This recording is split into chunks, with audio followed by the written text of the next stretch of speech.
ऐसा बिल्कुल नहीं होगा। ख्वाजा आसिफ और ख्वाजा साद रफीक मीडिया से गुफ्तगू कर रहे थे पनामा के पेपर्स की समाअत के बाद। ख्वाजा आसिफ का इस मौके पर कहना था कि इमरान खान सिर्फ मीडिया पर जिंदा रहना चाहते हैं, उनको पार्लियामेंट और सियासत से कोई वास्ता नहीं है। और इस वक्त आप देख सकते हैं इमरान खान और पीटीआई के दीगर रहनुमा पोडियम की जानिब बढ़ रहे हैं, जहां पर वो पनामा पेपर्स के हवाले से अपनी केस के मौक़िफ़ और दलाइल के हवाले से आज ब्रीफिंग देंगे। ख्वाजा साद रफीक ने चैलेंज भी किया है अब से कुछ देर पहले इमरान खान को कि अगर पार्लियामेंट के कवानीन के हवाले से उनको कुछ भी पता है तो आके बताएं।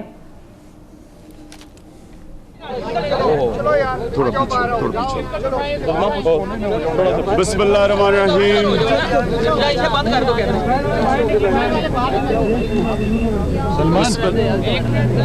तैयार हैं जी सब? थोड़ा सा इधर, थोड़ा सा जी। बड़ी धुआंधार तकरीर हुई, धुआं उठ रहा है यहाँ से। मैं सोच रहा हूँ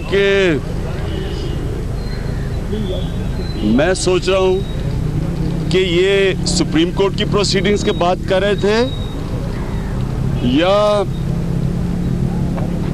जो शरीफ खान के दरबारी हैं, शरीफ खानदान के, उनका सिर्फ और सिर्फ ये काम है कि शरीफ खान की सफाइयाँ देना, सुप्रीम कोर्ट में नहीं, ये इस तरह के तकरीरें करना।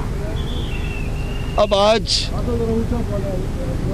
आज अदालत में हुआ क्या, ये ज़रा मैं ये उम्मीद रख रहा था कि ये इसके ऊपर बात करेंगे, लेकिन मुझे तो वहाँ से तकरीर की आवाज़ें आ रही थी। अदालत में क्या हुआ है?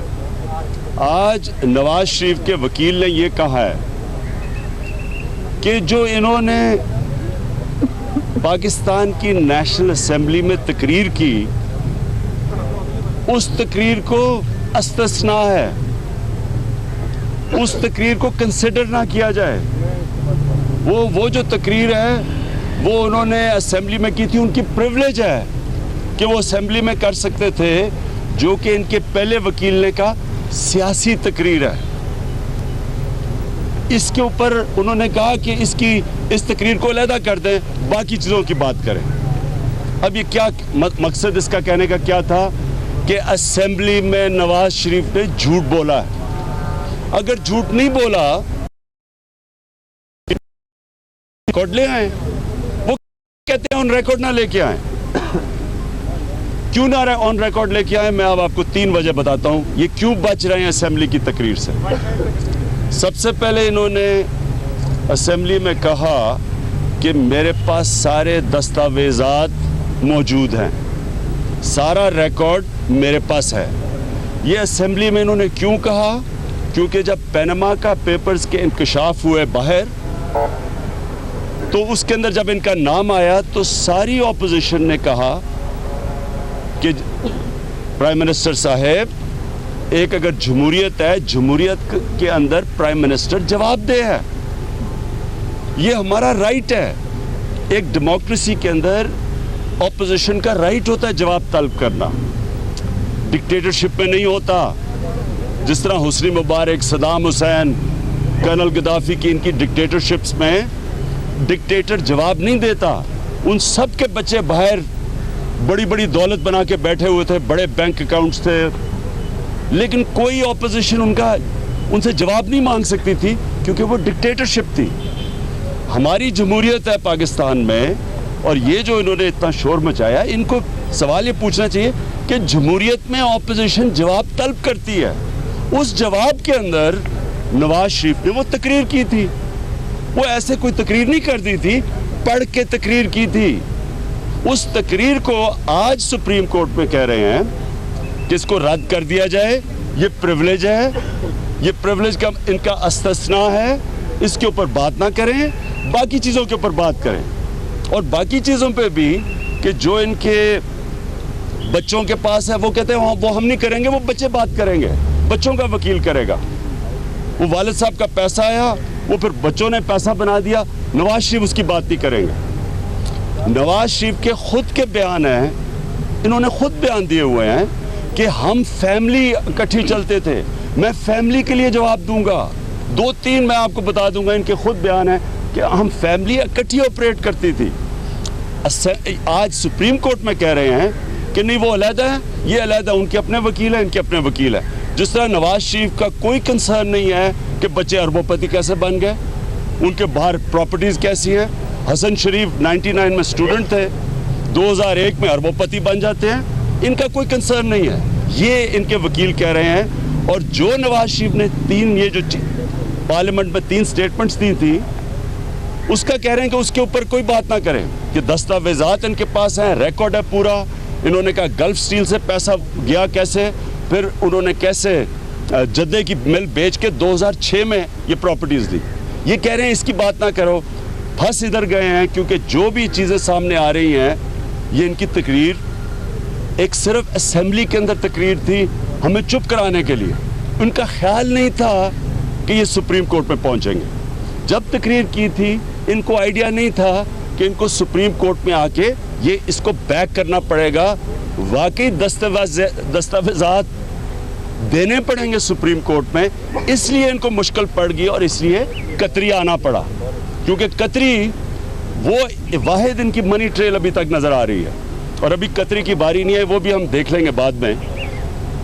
तो आज मुझे सिर्फ मैं ये सुन रहा था उनके वकील को, बड़े उन्होंने देर साइटेशंस की, लॉज की उन्होंने बताया, लेकिन जो मुझे अफसोस हुआ कि मुल्क का प्राइम मिनिस्टर वो ये कह रहे हैं कि जो पार्लियामेंट में उन्होंने तकरीर की उसको इग्नोर किया जाए। क्यों? क्योंकि वो झूठ थी। ये पाकिस्तानी कौम के लिए ये एक मुल्क का सरबराह किस तरह की मिसाल दे रहा है। इस मुल्क के बच्चे क्या देखेंगे कि मुल्क का प्राइम मिनिस्टर जब जवाब दे रहा है और स्पेसिफिकली जवाब दे रहा है पैनामा के इंकशाफ के ऊपर, वो पार्लियामेंट से झूठ बोल रहा है। ये इन्होंने इतना शोर मचाया कि पार्लियामेंट के अंदर आओ, वो मैं इतनी दूर इनकी तकरीर सुन रहा था, तो पार्लियामेंट की क्या हैसियत रह गई जब प्राइम मिनिस्टर पार्लियामेंट को झूठ बोलता है। आज सारा सबसे ज़्यादा टाइम लिया गया ये बताने के लिए कि प्राइम मिनिस्टर ने जो तकरीर की पार्लियामेंट में, उसको ना आप कंसिडर करें, क्योंकि वो हक़ाइक़ के ऊपर नहीं थी, क्योंकि वो बिल्कुल मुख्तलिफ है, वो कॉन्ट्रडिक्ट करती है जो बाकी इनके जो बच्चों की तकरीरें हैं, जो इनके बच्चों की जो एविडेंस है उसके ख़िलाफ़ जाती है, इसलिए उसे अलहदा कर रहे हैं। और बात यह है कि ये प्राइम मिनिस्टर अगर पार्लियामेंट को सच नहीं बताएगा, जिस तरह बरतानिया के प्राइम मिनिस्टर डेविड कैमरॉन का जब उसका पैनामा में आया तो उसने सारे जाके दस्तावेजात दिए, पार्लियामेंट को सेटिस्फाई किया, फिर प्रोसीडिंग्स आगे गई। तो यहाँ कहा जा रहा है कि पार्लियामेंट को जो उन्होंने कहा, पहले वकील ने कहा सियासी तकरीर थी, यानी हक़ाइक़ के ऊपर नहीं थी, पार्लियामेंट से झूठ बोला गया। ये सबसे इम्पोर्टेंट चीज़ है कि अगर प्राइम मिनिस्टर पार्लियामेंट से झूठ बोलता है, और पार्लियामेंट में झूठ किस लिए बोल रहा है, अरबों रुपए की प्रॉपर्टीज़ बाहर पकड़ी गई हैं, ये ऐसे कोई झूठ नहीं बोला जा रहा, ये अरबों रुपए की प्रॉपर्टीज़ जो बाहर पकड़ी गई, जो पैनामा पेपर्स के इंकशाफ में आई, उनके ऊपर बात हो रही थी। सवाल था मनी ट्रेल का कि मनी ट्रेल बताई जाए, लेकिन ये बातें कहीं और चली गई हैं कि वज़ीर-ए-आज़म ने जो पार्लियामेंट में खिताब किया वो होना चाहिए या नहीं होना चाहिए। सवाल जो था, जो केस था मनी ट्रेल का, तो उसको क्यों डिले किया जा रहा है, आपको क्या लगता है? देखिए, मनी ट्रेल के ऊपर तो उन्होंने अभी तक कोई चीज़ दी नहीं है, अभी तक कोई चीज़ नहीं सामने आई। जो पिछली हेयरिंग थी उसमें कतरी सामने आया था, कतरी के अलावा अभी तक कोई मनी ट्रेल नहीं है।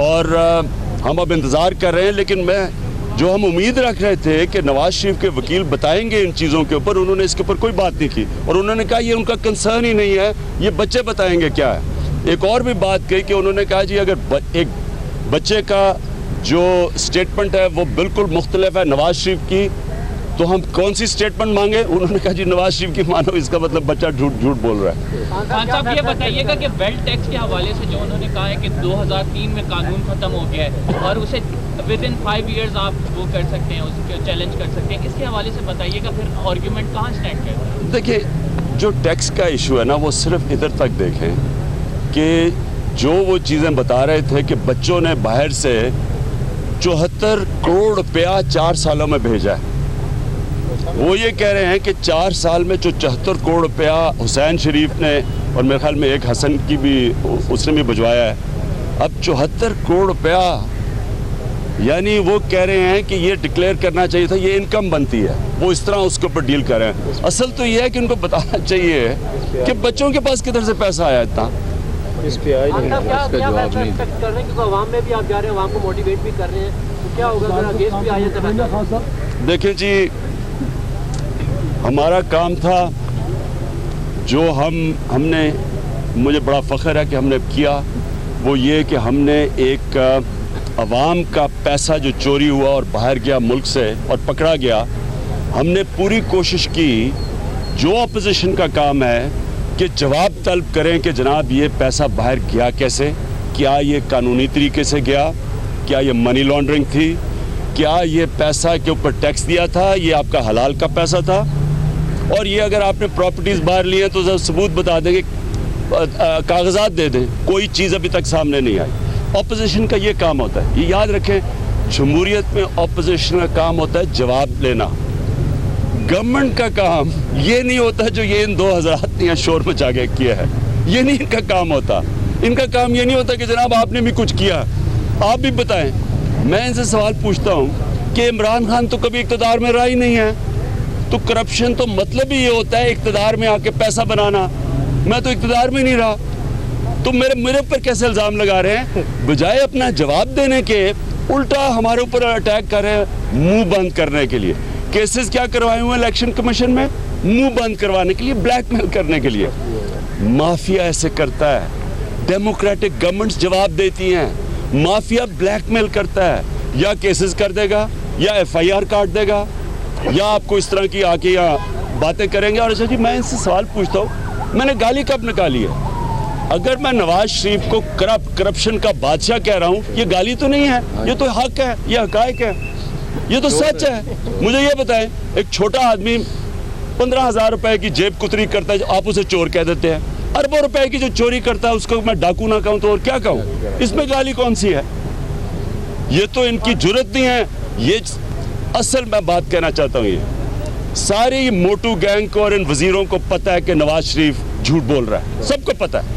मैं आपको यकीन दिलाता हूँ, सारे मीडिया को पता है, सारी कौम को पता है, नून लीग को पता है कि झूठ बोल रहा है, क्योंकि सच तो एक होता है। अगर ये असेंबली के अब हमें कह रहे हैं इस्तिस्ना के पीछे छुप रहे हैं, प्रिविलेज के पीछे छुप रहे हैं असेंबली की स्टेटमेंट, इसका मतलब झूठ बोला था, सबको पता है झूठ बोला है। मैं इनको कहता हूं कि ये जो 2 शोर मचा के गए हैं, इनके ज़मीर मर गए हैं। इन्होंने अल्लाह को जवाब नहीं देना, यहाँ बैठ के शोर मचा रहे हैं इनको, और जितनी ऊंची आवाज़ थी उतना ही इनको पता है कि ये झूठ को छुपाने की कोशिश कर रहे हैं। ये भी कर रहे हैं इनकी जो अच्छा, ये मैं कह दूं कि आपको पता चल जाएगा कि इनके नून लीग के कौन से लोगों के पास ज़मीर जिंदा हैं और किन के मरे हुए या ख़रीदे गए ज़मीर हैं। जिनके ज़मीर जिंदा है वो कोई ऐसे आके नवाज शरीफ को डिफेंड नहीं कर रहे। आपके सामने आप खुद ही पता चल जाएगा। जिनको हड्डियां फेंकी जा रही हैं, जिनके मुंह बंद किए जा रहे हैं, जिनके ज़मीर खरीदे जा रहे हैं, वो इस तरह के शोर मचाते हैं। खान साहब, आपने इलेक्शन कमीशन की केसेस की बात की, वो आपके वकील की तरफ से एक मुबैना माफीनामा जमा कराया गया? माफीनामा नहीं, विड्रॉ। मुझे कोई आइडिया नहीं है, क्योंकि मैं तो यहाँ बैठा हुआ हूँ। मैं अर्ज करता हूँ कि देखें, इलेक्शन कमीशन में 2 केसेस हैं। एक तो है PTI के ऊपर किया हुआ नून लीग ने, और दूसरा केस ये है कि जो मेरे ऊपर रेफरेंस भेजी हुई है एयाज सादिक ने, मेरे ऊपर रेफरेंस की मेरा वकील कल डिफेंड करेगा। अभी तक उनके 3 दफ़ा हो गया कि उनके वकील नहीं आए, और आखिरी दफ़ा इलेक्शन कमीशन ने पूछा वकील से कि अगर आपके पास केस नहीं था तो आपने दर्ज क्यों करवाया? उन्होंने कहा अभी और पेपर्स की ज़रूरत है। उन्होंने कहा अभी आपके पास अगर पेपर्स नहीं है तो दर्ज क्यों? वो मैं कल डिफेंड करूंगा। ये है PTI के ऊपर केस किया हुआ जी। बाबर साहब ने किया था फारे फंड के हवाले से, उसके बारे में क्या? हाँ, सुप्रीम कोर्ट के बाहर इमरान खान मीडिया से गुफ्तगू कर रहे थे और पनामा केस के हवाले से ब्रीफिंग दे रहे थे। उन्होंने नून लीग को कड़ी तनकीद का निशाना बनाया। उन्होंने कहा कि नून लीग में सबको मालूम है कि झूठ बोला जा रहा है और जिनके ज़मीर जिंदा हैं वो वज़ीर आज़म को डिफेंड नहीं कर रहे। इलेक्शन कमीशन में जो केसेस चल रहे हैं वो भी उन पर दबाव डालने के लिए चलाए जा रहे हैं। उनका मज़ीद कहना था कि शरीफ ख़ानदान के दरबारी उनकी ही ज़बान बोल रहे हैं। इस्तिस्ना के हवाले से उन्होंने कहा कि असम्बली की तकरीर को इस्तिस्ना दिलवाने का मतलब है कि वहां झूठ बोला गया है, और जब पार्लियामेंट में झूठ बोला जाए तो पार्लियामेंट की हैसियत बाकी नहीं रहती। उन्होंने कहा कि जमहूरियत में ऑपोजिशन का हक है कि वो जवाब मांगे। जमहूरियत का काम ही यही है कि वो ऑपोजिशन का काम ही यही है कि वो हुकूमत से जवाब मांगे और उन पहलुओं की निशानदेही करें जो गलत हो रहे हैं। उन्होंने कहा कि हमने अवाम का चोरी किया हुआ पैसा और बाहर ले जाया हुआ पैसा उसकी निशानदेही कर दी है, उसके हवाले से सबूत जमा करवा दिए हैं और जवाब तलब करना ऑपोजिशन और हमारा हक है। समाअत के हवाले से उन्होंने कहा कि अभी तक कोई मनी ट्रेल सामने नहीं आए, सिर्फ एक कतरी खत पेश किया गया।